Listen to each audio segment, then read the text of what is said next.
Assalamu alaikum, mesdames, mademoiselles et messieurs. Si vous nous suivez, vous êtes en direct dans votre émission sur Facebook, votre émission sur YouTube. Ça, c'est émission spéciale. On va parler aujourd'hui des détenus. On va parler aujourd'hui de la réinsertion sociale avec quelqu'un qu'on ne présente plus dans la commune de Gueule Tapée Fass Colobane, le grand Le.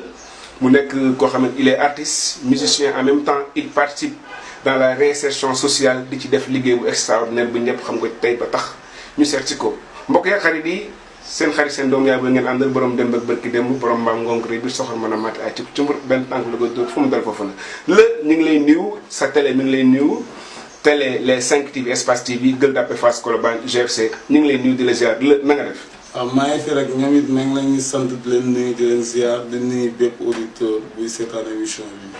d'accord la tey ñu seet si la ñu war a waxtaanee lu bari loo xamante ne si mi ngi jëm ci réinsertion sociale lan moo la poussé ba tax nga bokk ci combat boobu ba nit ñi ràññee la ci tey c'est la première des questions. bon loolu boo gisee yàlla def ko peut-être bon bi may nekk xale j'avais mën naa benn destin bu xawoon terrible peut-être bon léegi yàlla def ma jot a def. comme par exemple di am chance su jaar kaso mais bon yàgguma fa bu may nekk xale la c'est une erreur mais mënuma ko regretter parce que c'était la seule façon pour ma jaar foofu mun am capacité bi moom tey ak expérience bi moom tey ak compétition bi moom tey pour mun a défendre sama peuple di souffrir nekk le porteur des sans voix ambassadeur des détenus di yëkkati maanaam mi seen kàddu ñi nga xam ne seen baat bi jëm kaw maa yor seen kàddu. c'est vrai loolu moom mu nekk loo xam ni kenn waxtaanee tu ko parce que bari na ñu lay gis télé ay sorties extraordinaires yooyu def parlant des détenus tey jii nii en parlant des détenus lan mooy le problème majeur bi nga xam ne détenus yi tey ñu ngi koy dund ci kaso yi. bon kaso boo xoolee maanaam dafa am prévention am détention boo xoolee détention ils n'ont pas de problème. Il y a qu'une seule kaso si Dakar bi bu am problème 6 prisons moo fi nekk benn moo fi am problème 33 prisons moo ne Sénégal dafa mel ni benn moo fi ne muy 100 mètres te 100 mètres c'est une maison préventive mais boo xoolee li fa am c'est des détentions c'est une détention illégale parce que détention day légal bés boo demee bay signer mandat de dépôt parquet su am na benn procureur enquête booy taxawal diw yaay diw nii nga tudd il paraît que yaa non signer fii gannaaw suba ngay taxaw. signature boobu mooy représenter sa ndékki sa añ sa reer sa place personnelle pour matin soir bu ci manqué c'est pas légal. ça met amatul cours matin soir. sa ndékki loolu nit mënu ko lekk du sax lu nit di lekk sa añ du sax lu doomu aadama di lekk sa reer noonu sa place personnelle yaa ngi koy bokkal lu mat ay 8 personnes lu effectif yi war a jël ci prison mi ci ñaari néeg. parce que effectivement warul weesu 1600 personnes te 100 mètres il y a plus de 5000 détenus te ñun comme ay réinséreurs lañu on a le droit xeex li combattre lu mën a désencombrer détention bi pour ñu mën a réinsérer parce que booy réinsérer nit doo bàyyi bu mu génn kaso biir kaso nga koy fekk jéeg mun ko réinsérer léegi naka la ñuy mën a def pour jëlee fi loolu la seule solution pour désencombrer la détention mooy lan nga discriminaliser yamba ci loi Latif Guèye comme loi boobu noonu instant yi ñun mun ñu xeex ba mu jóge fi politique moo ko lal mais nañ discriminaliser yamba. c'est-à-dire qu'est-ce que tu entends par la discrimination n'est-ce pas. non loi Latif Guèye bi ko gars yi di voté man damay def ay sources ay investigation bi ko gars yi di voté loi bu ñu ko voté ak application bi day am décalage de temps bu ñuy voté loi bi c'était pour les trafiquants internationaux. Mais application bi lañ juum def ko trafiquant local. D'accord mais en vous entendant parlant est-ce que présentement nii les détenus ce sont seulement ces genres de problèmes li ñuy dund est-ce que. comme instant nii détenu soo ko joxoon muy lekk muy nag loo ko munti defal te génnoo loo ko loi Latif Guèye rek xeexaloo ko parce que kaso yi ne ci àdduna bi yëpp ëpp na 800 et quelques mille. kaso te kaso li gën a tax ñu naan kaso tëj la c'est pas pour tëj pour torturer dañ lay tëj pour mun la jibbanti si la nga defaraat la pour soo génnee nga mun a jug ñi nekk kaso société soxla na leen mais c'est pas une sens de torture wala yooyu moom kaso yi ne si àdduna bi sans rek ngay dem guddi jot ñu taxaw booy dañuy taxaw di nelaw dama nga jël sa caméra sa micro nga taxaw buntu Rebeuss ku libéré nga laaj ko guddi naka nga doon def nga xool na ma damay def accusation gratuite lay def wala damay sos wala ou pas. effectivement te loolu noonu bu demee ba am droit de l'homme bokk si parce que validation droit des animaux am na. man yor naa xaj bu am carnet tey boo demoon yenn géej yenn surface yi di napp te amoon licence de pêche ça sera pénalisé. gis nga problème mu dagg garab nu fi andi.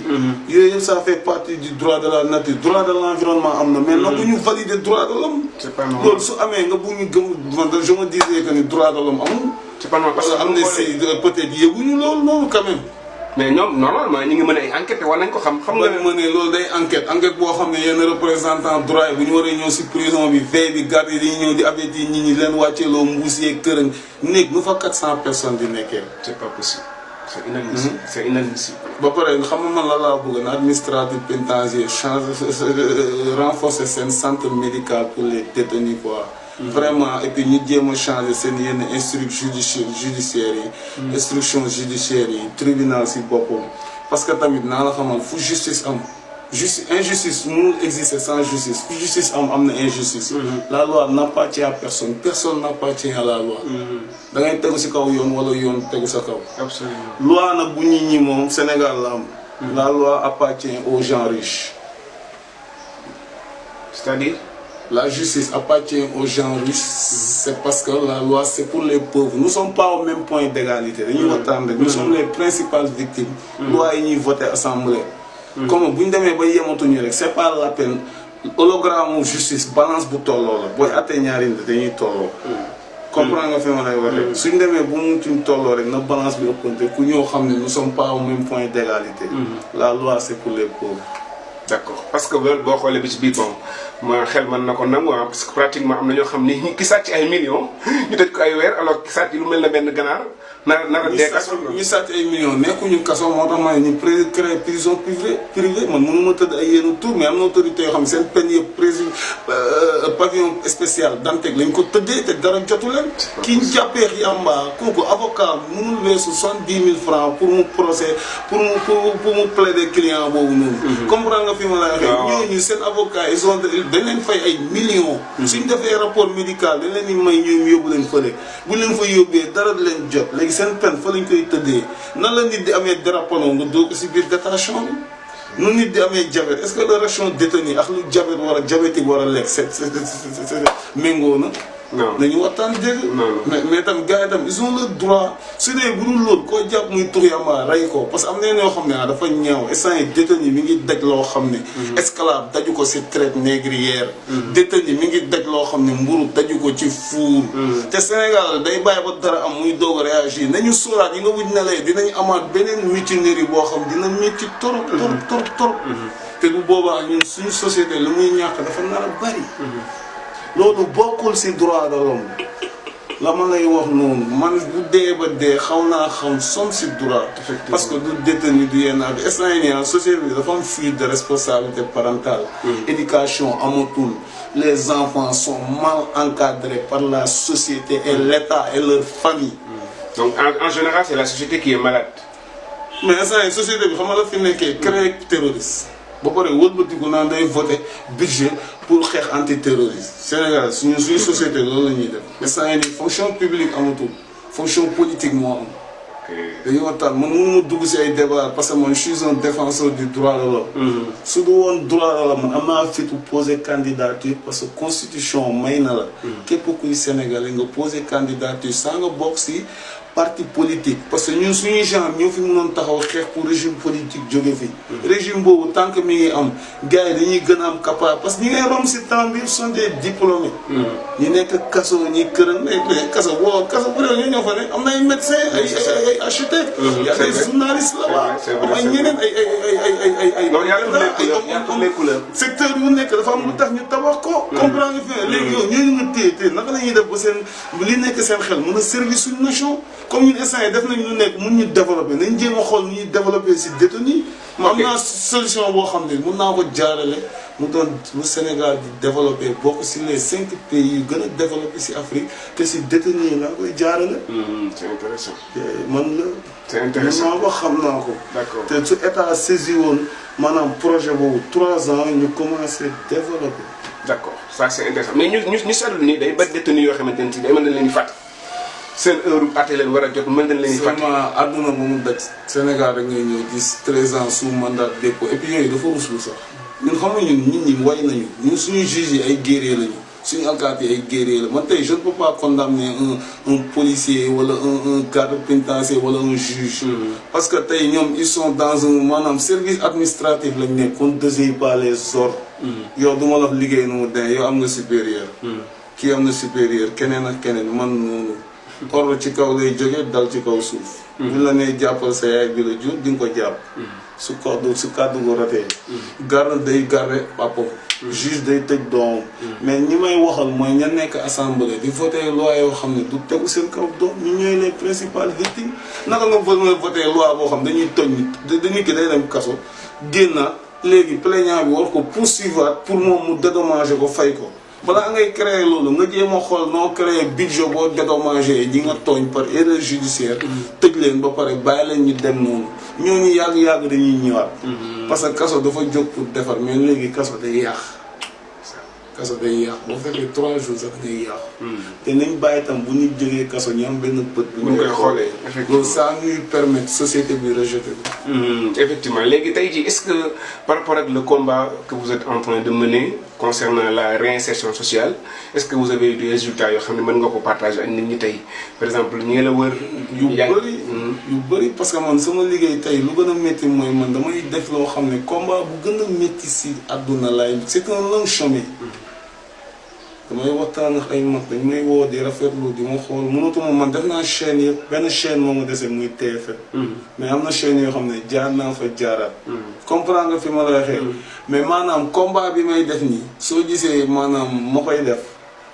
résultat yi ma si gën a am man ñu bari tey maa leen réinsérer mais mënuma taxaw di ko wax ñoom balaa ñuy gën a neex ñoom ñu waxal ko seen bopp peut-être nu ma bettee la mais selon dama doon andil booy boo xam ne c'est une victime d'erreur judiciaire après nga déglu ko moom mu génne lay papier mu wax la dinañ def émission voilà léegi kooku di nga mën a gis victime yi nga xam ne man maa leen réinsérer fekk leen si banditisme def tout avec mes difficultés parce que j'ai pas de moyens man moo commencé mener sama combat ba léegi musuma am appui financier man musuma am appui financier may benn loxo buy jéem di tàccu mais difficilement lay mënee sama combat mais da ngay gis ni tey am na ñoo xam ne man génn nañ man chaque jour ma toog ku fël kaso parce que affaire u carcéral ku koy def Sénégal ma am naa ci wàll som si wooye am naa si wàll boobu si woowul am naa si wàll da ngay gis ni koo xam ne day ñëw damay waxtaan ak moom recueillir ko parce que aw ma doolee bu ma téyee dóor nit pour mu changer jóge ci banditisme aw ma xaalis wala budget wala pouvoir mais booy nangul nañ ma loo xam ne su ma waxee ñu déglu ma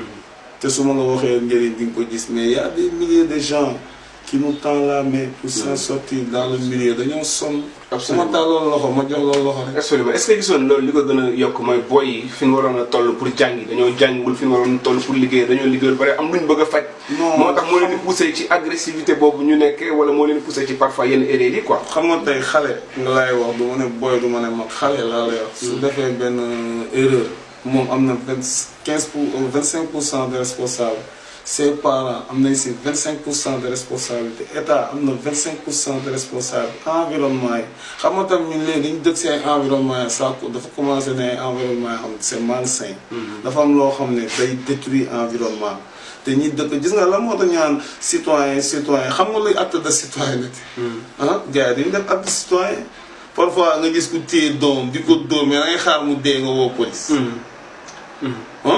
ñaata xale la seen parents jël yóbbu leen jox leen benn nit naan daara la amul këyit kooku bu yeewoo da leen di sas ku ne 6000 francs yee leen 4 heures du matin scienceal 20 têtes par 6000 nga multiplier ko après nga def addition multiplier ko par 30 jours xam nga loolu Macky amul salaire boobu loolu fonction la mais c'est une fonction de takk salaire mais parent moo koo xam ne moom dafa am ay fuite de responsabilité moo tax mu yóbbu doom ba pare xool doom ban condition de vie la nekkee comprendre nga fi ma lay waxee du jéem a xool maanaam kooku tamit léegi xale boobu bu demee ba mënul dëkku loolu day fàq su fàqee du mun dellu këram parce que waa këram ñoo fa andi après day mujjee dem si ay lii yoo xam ne day former communauté de banditisme ay yenn business yi moo tax bul condamner loolu man si j'étais un juge je ne condamne personne parce que nit balaa nga koy mën a kii rek laaj ko lu tax loolu seen parents yi ñoo leen ko tal seen parents yi am nañ si part de responsabilité. La responsabilité des parents. Voilà. L'État aussi a ses responsabilités. C'est parce que l'environnement aussi a ses responsabilités. Voilà, ils ont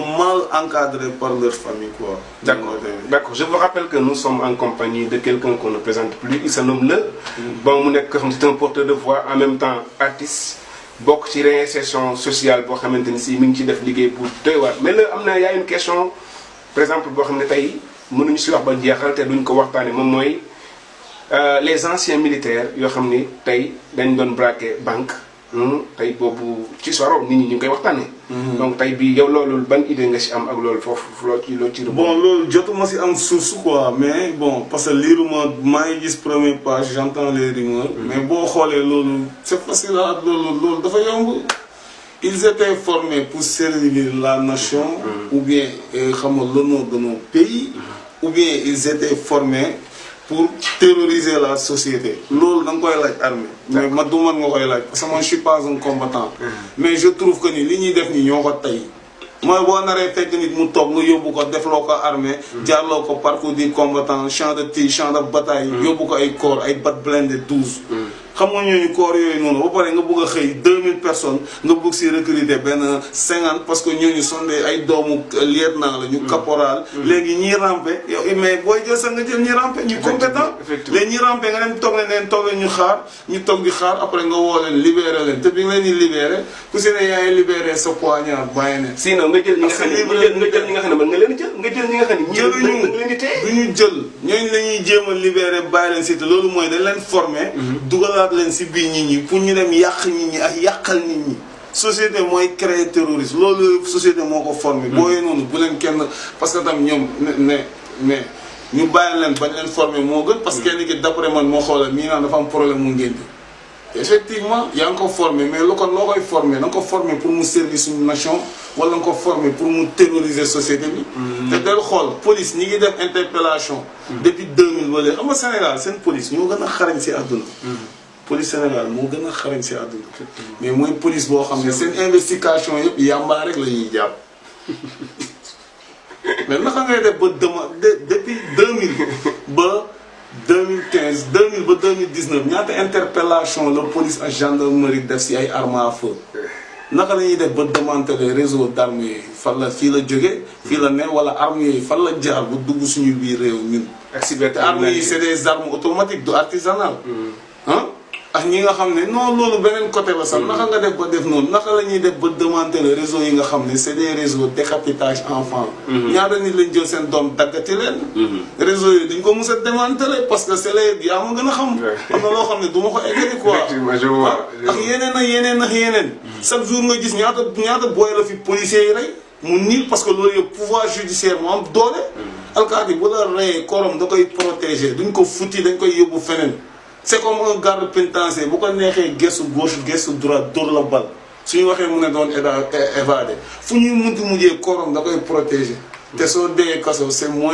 une la dafa mel ni xob bu wadd la xam nga mutinerie am na ñu rey fa nit mais ki ñu rey dama nga laaj leen ndax c'était un coupable ou bien un accusé lu tax reyee ki nekk longue prévention nga rey koo xam ne déjà cabine de kii la nekk cabine flagrant délit 3 kii la am 3 renvois kooku problème mu tabaski la am 2 jours après tabaski ñu rey ko ah mais nañu waxtaan dégg yow ki nga rey c'est un coupable ou bien un accusé ñu waxtaan dégg kooku ñaata lañ dédommagé famille est-ce que fii bakkan fay na bakkan non waaw nañu bañ a diñ dal bakkan fayul bakkan ba pare nañ jéem a xool ni ñuy def ba suñu justice indépendant quoi man damay jéem a xeex ba suñu justice indépendant parce que justice sénégalais indépendant woon bu indépendant woon loi du dépendre si politique ñun loolu moo ñu sonal délinquancité bi ngay gis booy léegi dañuy dox di këf comme foo trop nu muy circuler ci temps bi yenn affaire yooyu yëpp état la ñoom société bi ñoo ko teg booy fii ku ne boo sañoon doo nekk un dealer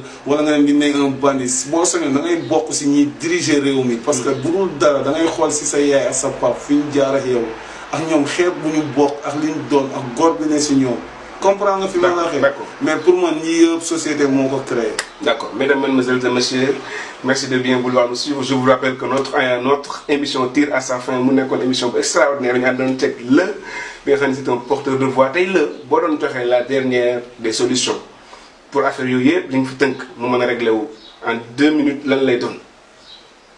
man de loolu wax dëgg yàlla loolu noonu li ko réglé tuutiwul de. li ko réglé daal mooy xam nga lan. ku mel ni la ku mel ni ñun boo gisee kuy xeexal ñu seen baat dul jox xam man rek duma porteur de voix. bari na ay ambassadeur bari na ñiy mëne combat yi mais ñiy mëne combat yi tam ngir yàlla kuy jóg naan te ñi nekk ci kaso bi ñoo tax wala ñi nekk ci détenu bi wala ñi nga xam dañ tëdd lalu hôpital amuñu sommation contravention bi état war a fay wala yooyu noonu booy xeex xanaa booy sàkkatoo doo sàkkatoo ñooñu xeexal ngir ñoom. yàlla fay la man damay xeex ñi ñoom képp ku leen di xeexal yàlla na la yàlla dooleel. parce que bu dul dara quoi ñun tamit état war nañu déglu wala mu gëstuñu gis nga man awma problème man su ma xëyee lekk lu rafet lu ma bëgg dama koy sol fu ma dugg dem fa mais su ma lekkee ba sama xel dem si ñoo xam ne dañuy togg ñoom lu ñu lekk ceeb yi ñuy lekk day am sax cere yi am gunóor loolu la détenu di dundee mënuma toog bés te sama xel du dem kaso te instant yii nii foog ñu bokk ba pare maa ngi lancé appel. pour auditeurs yëpp di déglu lii bon bu ñu mënee jël sama numéro pour képp ki nga xam ne am nga frère wala cousin wala sœur wala mbokk wala lu mu munti doon bu am problème nekk ci loxo yu yoon bu dee da nga ci bëgg a def tout ba gis ko wala da nga ko bëgg a yóbbu loo xam ne c'est légal parce que dans la détention dafa am règlement intérieur. am na produit yoo xam ne c'est illicite dans la détention bu dee c'est légal man naa la conduire piste yoo mën a jaarale ba mu jot ko moom ci ay loxoom bu dee da nga ko bëgg a gis dinaa la jaarale ci ay piste yoo xam ne di nga mën a dem ba am permis de visite yu légal pour mën a dem di ko visiter. vous laissez votre numéro. waaw 76 la parce que dama perdu sama numéro Thioro mooy Jeux Sorano. ci kër 944 43 34 je répète 76 944 43 34. Donc, mesdames, mademoiselles et messieurs, notre animation, notre émission tire à sa fin. Je vous donne rendez-vous très prochainement. C'est une belle émission spéciale. C'est une xarit ngeen fi àndaloon borom dem ak tey borom maam ngonk rek soxor mën a mat ak ci mbur benn tànk la ko dóor fu mu dal ko fa la. C'est votre télé communautaire, la télé Gueule Tapée Fass Colobane GFC, les 5 TV Espace TV ki leen ko doon defal mooy kan ki nga xamante ne si tey moom la yàlla jaarale ci télé bi muy Ibrahima Thioune Sarr président mu leen di xamal ni lépp loo xamante ne si dina jëmal askan bi kanam jëmale gox bi kanam buñ ko mënee dinañ ci dem ba jeex tàkk ak suñuy maigre moyen en tout cas ñu ngi lay sant di la gërëm portez-vous bien des choses à vous yàlla na yàlla teg loxo encore une fois ci détenu yi teg loxo ci ñëpp nga xam ñi ngi jàpp ci réinsertion sociale bi merci portez-vous bien des choses à vous jërë ngeen jëf